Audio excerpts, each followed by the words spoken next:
गतकाली मु घरे नथिली मु बाहरे थिली निर्वाचन मंडली रे एवं काली आमर किछि प्रोग्राम थिला एवं प्रोग्राम सारिकी आसिला बेलू बहुत विलंब होइतिला। राति प्राय 11टा 11:30 बेलू मो घर मते फोन करी कहिले कि एमती पिला माने गंडोल आम घर आगे आसी करूछंती एवं मु आसी पहुँचला परे जे देखिली कि डिटेल जा बुझिली कि से माने आम सिक्यूरिटी को मारिछंती, सिक्यूरिटी मुंडरे बंदूक लगैछंती, प्रताप जेना को आमे गुली करिकी जीवन रु मारिदेबु बोली कहिछंती। आमर आउ गोटे पिला अछि घरे जे रुहे ताकू मध्य मारिछंती। तार किछि वीडियो क्लिप्स तार किछि आपण माने देखिबे वर्तमान भाइराल हेछि एवं से वीडियो क्लिप्स रे मध्य किछि पिला माने आसिकी गंडगोल करथिबार मध्य आपण माने देखिछंती।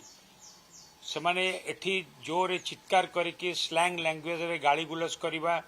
एपरि अनेक कथा करिसेंती एवं वीडियो रे मु जा देखिली क्लिप रे सेथिरे किछि बीजेपी रो कर्मी भी अछंती एवं जो माने सस्पेंड हेचंती युव छात्र रु सेमान को भितरु किछि पिला अछंती एवं ता सहित भी किछि एंटी सोशल क्रिमिनल माने मध्य आसिकी थिले। से माने मिलिमिशिकी गोटे उद्देश्यमूलक भाव में एमती गंडगोल करिसेंती जहाको मु निंदा करुछि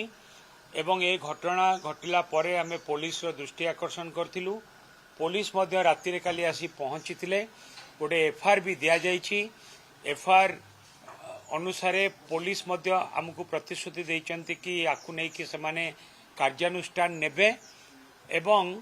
मु मध्य ट्वीट जरिया रे माननीय मुख्यमंत्री को भी मध्य जणाइछि एवं पुलिस विभाग को मध्य जणाइछि। ए घटना को निंदा करने सहित मु चाहिबी कि किछि कार्यानुष्ठान हो, किंतु सबुठु बड़ मुख्य कथा है कि आईन श्रृंखला किपरि विपर्यस्त। मु जोठी रहूची सेक्रेटेरिएट पाखरे गोटे पटे capital hospital heart of the Bhubaneswar town एवं ए जगार राति रे कौनसी परिवार सहित मु जोठी रहूची मोर फैमिली एठी रहउचंती